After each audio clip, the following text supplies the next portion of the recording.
கூட கனெக்ட் ஆயிட்டீங்க.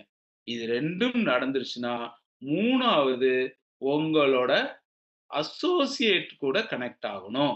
உங்க அசோசியேட் கூட நீங்க கனெக்ட் ஆயிட்டீங்க அப்டின்னாவே, ஆட்டோமேட்டிக்கா உங்க பிசினஸ் சரியாயிடுச்சு.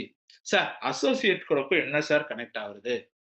முதல்லயே சொன்னேன்ல, யானைக்கு எந்த விதமான ஹெல்ப்பும் தேவையில்ல. அது ஏறுனா ஏறும். முடியாதுன்னா சரிஞ்சு கீழ விழுந்துரும். ஆனா அந்த பாகன் என்ன பண்றாரு? "ஏய் கவலைப்படாத. நான் இருக்கேன் உன் கூட. எதுக்கு கவலைப்படுற?" அப்படின்னு ஒரு சின்ன புஷ்ஷு. அந்த புஷ்ஷு கூட இல்ல. அவரு அத தொடுறாரு. "நான் உன் பக்கத்துல இருக்கேன்ப்பா." அவ்வளோதான். அந்த பக்கத்துல இருக்கப்பான்னு சொல்ற அந்த எனர்ஜி போதும், அந்த யானைக்கு 10 யானை பலம் கிடைச்சிரும். அந்த யானைக்கு அதோட பலம் எப்ப தெரியும்? கூட ஒரு யாராவது ஒருத்தரு, "அதெல்லாம் இல்ல. நீ ஏன் கவலைப்படுற? நான் இருக்கேன் உன் பக்கத்துல." அப்படின்னு சொல்லும்போது தான் அந்த கனெக்டிவிட்டி வரும். அப்போ இந்த உங்க அசோசியேட் கூட நீங்க கனெக்ட் ஆகுறதுக்கு ரொம்ப, ரொம்ப முக்கியமான விஷயம், முதல்ல உங்க அசோசியேட்ட அப்ரிசியேஷன் பண்ணணும். Very good. கலக்கிட்டீங்க. சூப்பர். இன்னைக்கு நீங்க 2 பிரசன்டேஷன்க்கு நீங்க வந்து பாத்தீங்கன்னா, கெஸ்ட் கிட்ட பேசியிருக்கீங்க. ஆ 2 2 தானா? 60,000 இல்லையா? 1,00,000 இல்லையா? அ தாய்லாந்து கூட நீ குவாலிஃபை இல்ல. நீ என்ன பெரிய ஆளு?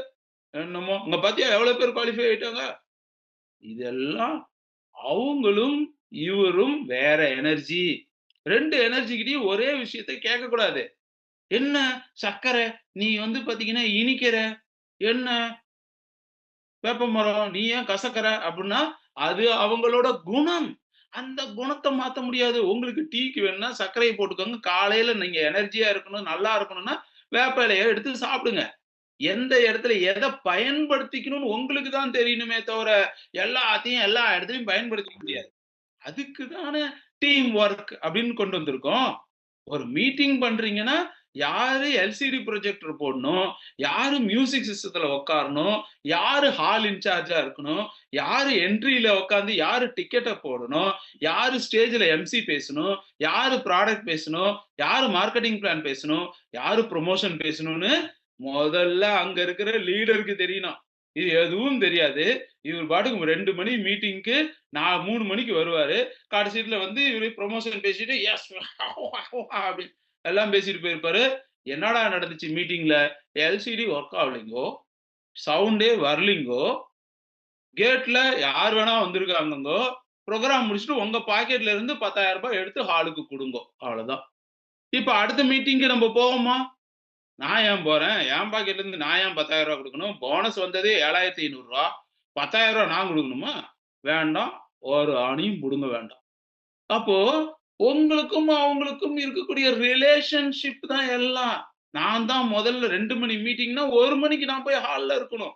அப்பதான் நீங்க வெரி குட். போன தடவ நீங்க நீங்க எம்சி பண்ணீங்க பாருங்க, கலக்கிட்டீங்க. போன தடவ நீங்க வந்து பாத்தீங்கன்னா, மியூசிக் சிஸ்டத்துல உட்கார்ந்தீங்க பாருங்க. அடடடடா! என்ன மியூசிக்ங்க. சூப்பர்ங்க. எல்சிடி ப்ரொஜெக்டர் நீங்க தான் பார்த்தீங்க லாஸ்ட் வீக்கு. அப்படியே அவ்ளோ நீட்டா இருந்துச்சு. நீங்க இந்த வாரமும் நீங்க தான் பண்ணணும். இதெல்லாம் அப்ரிசியேஷன் வித் கிராட்டிட்யூட். கிராட்டிட்யூட்னா என்ன? நன்றி சொன்னீங்க. போன புரோகிராம் நீங்க தாங்க கலக்குனீங்க. நான்லாம் ஒண்ணுமே பண்ணல. நம்ம ஆளு இல்ல அது இல்ல. கடைசியா பேசுனேன் பாத்தியா? அங்க தான் எல்லா க்ளோசிங் நடந்துச்சு. இல்ல 5 விரலும் தான் முக்கியம். ஒரு விரல் இல்ல. எந்த ஒரு இண்டஸ்ட்ரியிலயுமே சிங்கிள் ஒருத்தரால ஜெயிச்சதா வரலாறே கிடையாது. அது நீ யார வேணா எடுத்துக்கலாம். அப்போ அந்த 5ம் சேரும்போது தான் அதுக்கு சக்தி. அத நீங்க அவங்கள அப்ரிஷியேட் பண்ணும்போது, அவங்களுக்கு கிராட்டிட்யூட் நம்பிக்கைய குடுக்கும்போது, தேங்க்ஸ் சொல்லும்போது, உங்களுக்கு வந்து பார்த்தீங்கன்னா நடக்கும். அடுத்து சின்சியரா காம்ப்ளிமெண்ட் பண்ணுங்க. இதுல என்ன இருக்கு? வெரி குட் கலக்கிட்டீங்க. சூப்பர். மீட்டிங் முடிச்ச உடனே ஒரு தேங்க்ஸ் மீட்டிங். நீங்க அருமையா பண்ணீங்க. ஆனா, உங்க கஸ்டமர் எல்லாம் என்கூட கனெக்ட் பண்ணுங்க. அவங்களுக்கு அவரு எம்சி பண்ணதுனால, நீங்க புரமோஷன் பேசுனனால, எல்லாரும் உங்ககிட்ட வர வேண்டிய அவசியம் இல்ல. அவங்களையும் நீங்க வளர்த்தணும். மியூசிக் சிஸ்டத்துல உட்கார்ந்திருந்த ஒரு டீமையும் நீங்க பார்க்கணும். கேட்ல உட்கார்ந்திருந்த ஒரு டீமையும் நீங்க பார்க்கணும். எல்லா நேரமும் பாசிட்டிவா இருக்கணும். வீட்ல அப்பதான் அடி காது மேலயே அடிச்சிருப்பாங்க. என்ன இன்னைக்கு அரிசி கூட வாங்க முடியல. நீ எல்லாம் ஒரு வாய் பேசிட்டு இருக்கன்னு காது மேல அடி வாங்கி காதே கேட்காது ஒரு சைடு. ஆனா மீட்டிங்ல வந்து எஸ் கலக்குறோம். ம், ஆ, ஈ, அ, ம். அப்படியா? ரைட்டு. உங்க வீட்ல இருக்கவங்க பார்த்தாங்கன்னாவே, என்ன காலைல அடி வாங்கிட்டு போனா வெட்கமே இல்லாம அங்க போய் பேசிட்டு இருக்கான். அப்ப இவன அடிச்சு பிரயோஜனம் இல்ல. சோ, அப்போ அவங்க என்ன ஆகுவாங்க மைண்ட்ல, எஸ். அப்ப இவரோட ட்ரீட்மெண்ட் இது இல்லன்னு நம்ப வைக்கணும். நீங்க ஒருத்தர அடிச்ச உடனே அடிச்சுட்டீங்க அப்டின்னா, இல்லைங்க. ஓகே. என்ன ஒரு தடவ தான் அடிச்சீங்க. இந்த பக்கம் அடிக்க வரேன்னீங்க, அடிக்கவே இல்ல. அப்டிங்கும்போது, ஓ! இவருக்கு இது ட்ரீட்மெண்ட் இல்லன்னு உங்க சுத்திலும் இருக்கிறவங்கள உங்கள நம்பணும். ஒரு காசிப்பிங் பேசுறாங்க. சார் தெரியுமா? கார் வாங்குனாரு. யாரையுமே கூப்பிடல. கேக் கூட வெட்டல. அப்படின்னு ஒரு காசிப்பிங் வந்த உடனே, நீங்க உடனே ரியாக்ஷன். என்ன? என்ன சொன்னியாம்மா? கேக் கூட வெட்டலன்னு? ஆ அப்படின்ன உடனே அவரு, ம்ஹ்ம். எங்க இவருக்கு இதுதான் போல இருக்கு. அப்புறம் அடுத்த நாள், சாரு வீடு கட்டுனாரு. ஒரு பிரியாணி கூட போடல. அப்புறம் சாரு பேனா வாங்குனாரு.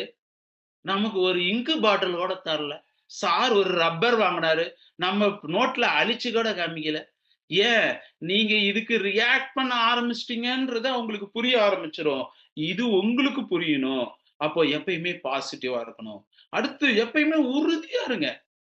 இந்த 4 பேர் வந்து நம்ம வாழ்க்கைய மாத்த வரல.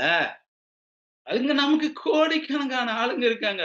நீங்க இந்த 4 பேரையும் நம்பிக்கிட்டு சார் வருவார், சார் வந்துட்டு அவரு அம்பாசடர் ஆவார், நான் கிரவுன் அம்பாசடர் ஆவேன்னு நீங்க நெனச்சுக்கிட்டு 4 சார வச்சிருந்தீங்கன்னா, அந்த 4 சாரும் உங்களோட வாழ்க்கையில பெரிய கேம விளையாடிட்டு போயிருவாங்க. நீங்க 400 சார வச்சிருங்க.